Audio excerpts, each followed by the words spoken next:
Float fishing for big trout or steelhead. I'm Blue Wolf with Sky Blue Fishing, and I'm here to show you how it's done. It's nothing better than float fishing for big trout or steelhead. It's a blast, it's educational, anyone can do it. I will demonstrate techniques. I'll tell you exactly what you're gonna need for gear. Come with me, watch a beautiful video as we catch a bunch of big trout. Got me a fish on. Oh yeah, the old float. Float in the night crawler. Works like a champ, I tell y'all. Nothing quite like it. I have amazing success with this. So let's get this fish in and see who this is. You guys get to understand this technique and employ it in the right kind of situation, you'll do amazing. You will catch a lot of trout. Oh, this is a huge fish. This is a huge fish. It's not a little fish, it's big fish. Oh, this is a beautiful fish. Little steely this fish is. Oh, what a fish, I tell you. Oh, what a fish. Wow, this is a beaut. Float fishing, it's so much fun. It is such a blast. It's nothing quite like seeing that float go down. Getting a big old fish like this to come on the line. Oh, this is a giant boy. Probably 22-inch trout. Super beautiful boy. Caught him right by the lip. Easy to let him go. Easy to let him go. Yeah, just like that, he's done.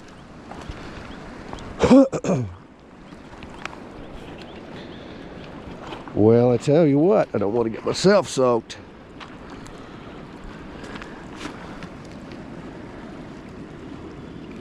That's a beautiful fish. This is a beautiful fish. He wants to get out of here. Let's let this boy get, shall we? Shall we let this boy get out of here? Sky Blue Fishing, that's how it's done. Come on, buddy, you get out of the net. There you go. Come on, there you go. Woo! Float fishing, y'all. It's an amazing way to fish. Works great. It's amazing for nice clear water. Presentation is wonderful. I hope you guys like it. Sky Blue Fishing out. All right, Sky Blue Fishing here. Gonna do some float fishing for big trout. This is what we're doing. I got myself my Okuma SST medium action rod. I got a 3/4 ounce slip float. Easy for me to adjust, easy for me to figure out the exact depth I want to be at. In this rod, I got a 20-pound braid on, and I go right down to the float. From the float on down, I have an 8-pound fluorocarbon. Got my bait holder hook. This is where I thread my night crawler, and I toss it on out. I've had amazing success last 10 days right here in the same spot using these techniques. Got my Okuma 7'6" Guide Select Pro medium light action.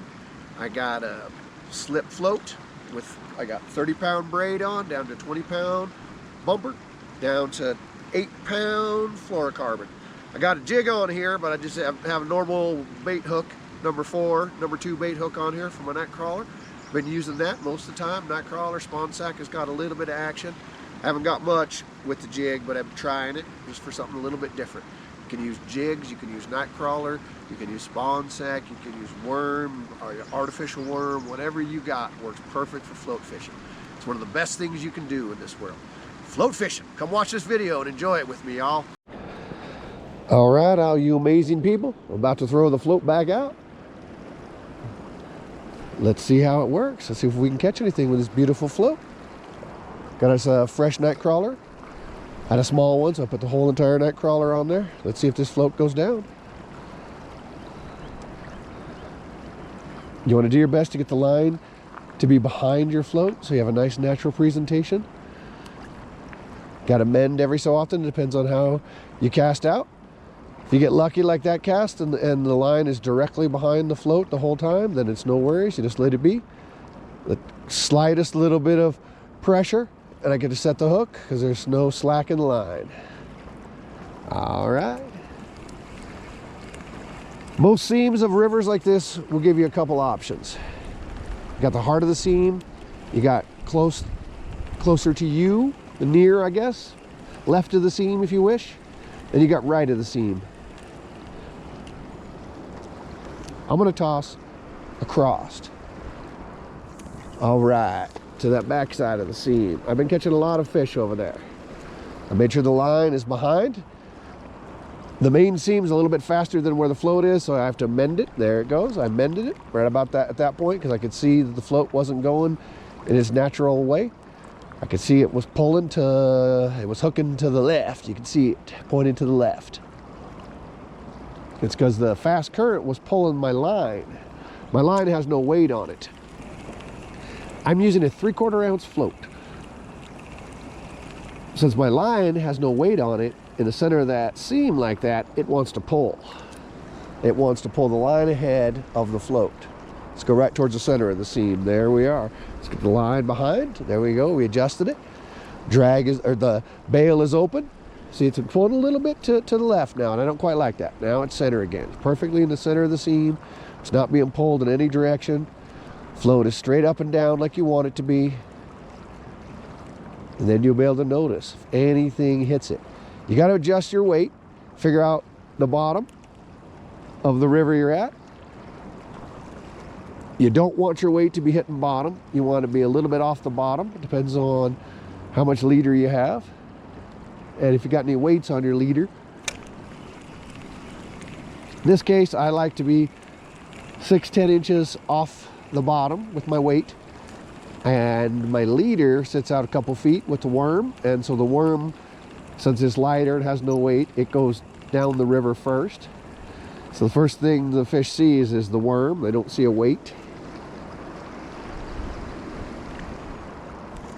All right, we're back out in the seam. I just mended the line, I adjusted it, I'm watching it go down. I want to make sure it goes down smoothly. I just adjusted it a little bit there to make sure that the line is in the proper position. For me, that's behind the float. Like this, directly behind the float. The line isn't interfering with the drift that the float's doing. It's going down the water perfectly. Just doing its thing. Just doing its thing. As natural of a presentation as possible. That's what the fish like to see. It entices them when it looks natural, like every other piece of larvae, worm, critter, whatever that happens to be floating down. You want your presentation to look as natural as possible. So you don't want your float to be doing anything out of the ordinary. You want it right where you want it to be, and you want it to float perfect in your mind. Don't have a weird candy cane belly to the line. Like right now I'm in a dangerous position. My line is gonna out. See, right now it's starting to pull my, there it goes. Starting to pull my float. So I had to mend it. I didn't like that strange hardcore to the left pull that I was getting.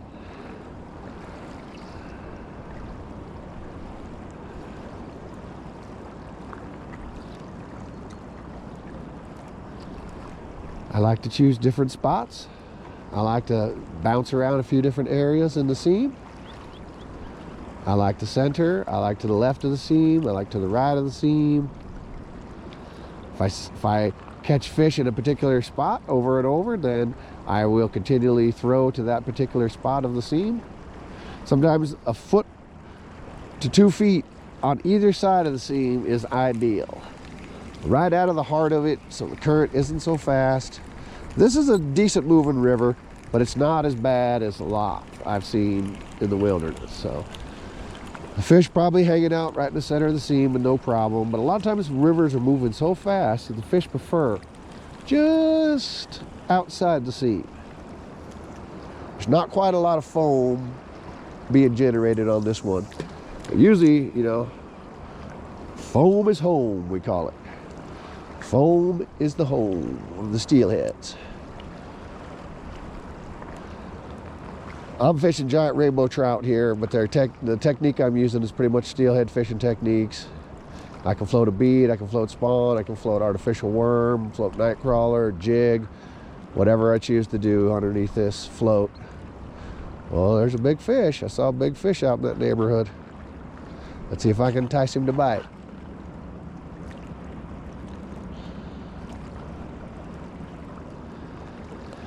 I like to move the tip of my rod up and down. You may see me doing that. I drop the line down, it catches the water, and I lift it up. It lets some more line go out. That way I'm not pulling on my float. I don't ever want my float to have any kind of weird jerky motion, anything unnatural. So I don't like to just hold my rod still and let the current pull the line out of my pole. Sometimes that could work, but more times than not, it doesn't. It'll create a strange motion in your float. So I like to do that up and down motion to let new line out. Works really well. Got to make sure you got your left hand on your reel though. You got to be ready to quick set. The fish don't give you a lot of warning. They don't give you a lot of leeway. When they bite, you got to set.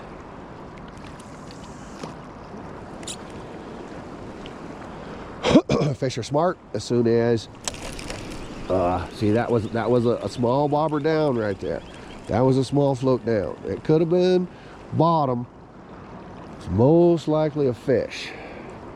And he felt a little resistance, and then he said, no, thank you. Yes, I got a little bit of pull on my worm, so I'm trying to see if I see, I don't really see any teeth marks. I'm looking for some teeth marks. Didn't see any.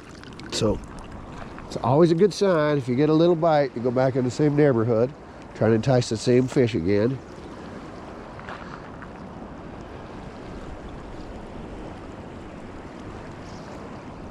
See, I'm not hitting bottom anywhere, so I don't think that was bottom. That's why you adjust your weight and you get to notice the pattern that your float does.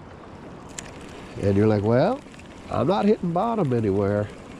So if I get a tug down like I just did a second ago, it's most likely a fish.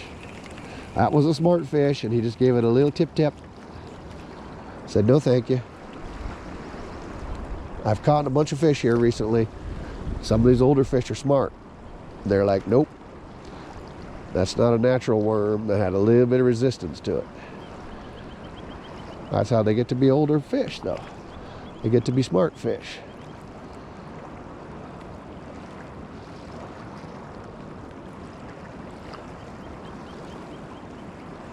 Keep letting out line. I keep checking the mend. I'm right behind it. It all works fine. There's just a couple little mental observations you make while you're fishing. Make sure your line is good presentation. Make sure you got no Bigfoot sneaking up behind you. Thought I heard something. I'm out here in the Northern California wilderness, Bigfoot country, so I gotta watch my surroundings. Let's see if this float will go down. See, it's in a good spot. My line is right behind it. Presentation's perfect. Let's see if there's any fish out there. Get my foot out of the water to help. Gonna get a cold foot in a second.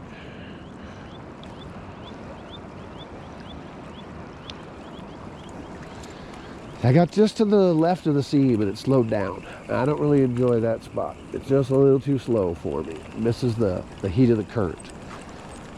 I've been fishing here for a little while now, and I've been getting to understand where the fish are and how they like their presentation. They want it moving. They want it booking down like this. They don't want it just crawling.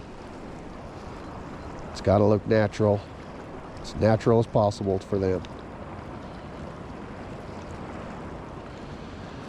It's a lot of fish in here, but they're picky, and that's very common. And usually you have to change your techniques. You have to keep trying different things till you figure out the one that works. And every day it's going to be a little different. You come out here thinking, oh, I'm going to do exactly what I did yesterday. Nope. Throw them in the same spot, same bait. Nope. That's fishing. No 2 days of fishing are ever alike. Never catch the same fish. Never catch the exact same bite. You never get the same current. You never have the same wind. It's always a little different. You may have caught a fish you caught once before. That's something that does happen. But it'll be a different day, and it won't be the same amount. It won't be the same time you caught it. Everything will be a little different. All right, float, I'm in a good spot. Let's see you go down. I like the way it looks. I'm letting some line out. It's right in the heart of the seam. The worm's in a good place.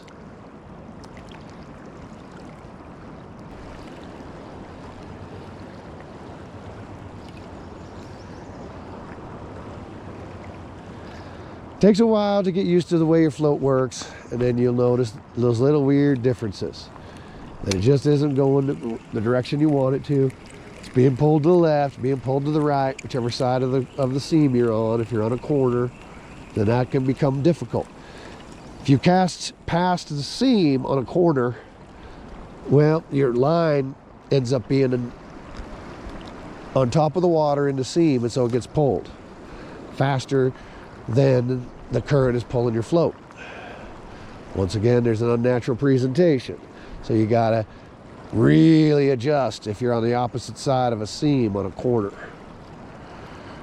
For me, I always use braided line when it comes to float. You want your line to be floating on top of the water. You don't want that puppy to be underneath in the middle of the current, which is difficult. It'll slow you down. Come to set hook, come to hook that, set that hook, you will have that 2 second, 1 to 2 second delay because your line is underneath the water somewhere. That's all it takes. These fish don't mess around. They feel a little bit of resistance. Something doesn't feel right. Once they've bitten onto that, they let it go. Spawn sack is probably the worst. You have to be on your game using spawn sack. They do not give you any extra time. It should feel natural. And when it doesn't to them, they're like, uh-oh, something's wrong. So when it comes to spawn sack, I got my hand. Left hand is on the reel, just waiting to go. And I'm like an old gunslinger. Fastest gun in the West. I'm just waiting. to set that hook. Just say when. That's what I say to them fish. Just say when. Let's see if we can get ourselves a float down. And if we do get a float down, let's see if I can set it puppy properly. Line is behind the float, looking good. Oh yeah, little fish. Oh yeah, fish is on. He got off, see that?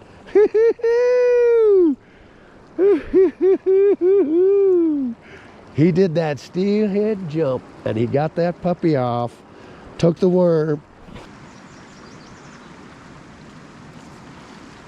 Oh, that bobber went down. Man, that bobber went down. Oh, fish though, about that time for slow down.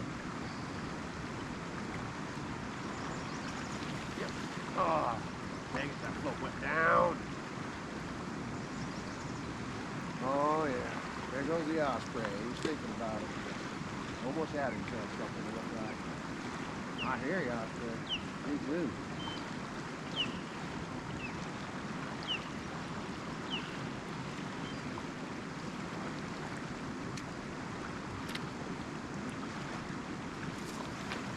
We got a fish. We got a fish. We got a fish finally. We got a fish. It worked. It worked. Oh yeah, guys, we got us a fish. Got us a fish. Got us a fish. That's how it's done. Now this fish is gonna realize it's caught. It's gonna realize it's caught here. Oh yeah. It's gonna give me a little attitude. Oh, there it goes. See, peeling out of here. Peeling out of here. Peeling out of here. Gotta get my net. Get this fish here.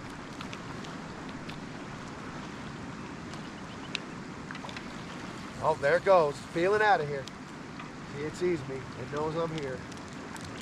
It knows it's got. Oh, yeah, it does. Oh, that's a beautiful boy. Big, beautiful boy. Well, he's a big boy. He's a big, big boy. He's a big boy. He's a big, big boy. Well, he's a big boy. He's a big, big boy. He's the big boy. He's the big, big boy. About an 18-inch, 17-inch maybe, 16, I don't know. Big, beautiful little boy trout. But that's how it's done. That's how the float does it. Kicks butt. This fish wants back out in the water, so I'll be nice and let it go. But say hi, everybody. Woohoo! Sky blue fishing. We're doing it. Float fishing style. Appreciate y'all. Let's let this fish go. Off he goes. Y'all made it this far. Hope you had a great time. Hope you learned something. Hope you got a good idea of what float fishing's all about. Watch me catch some beautiful fish. I have had an amazing time teaching you all. Be good humans. Like and subscribe to the video if you got something from it. Hopefully you all see me on the next one. I'm Blue Wolf. This is Sky Blue Fishing. Take care now.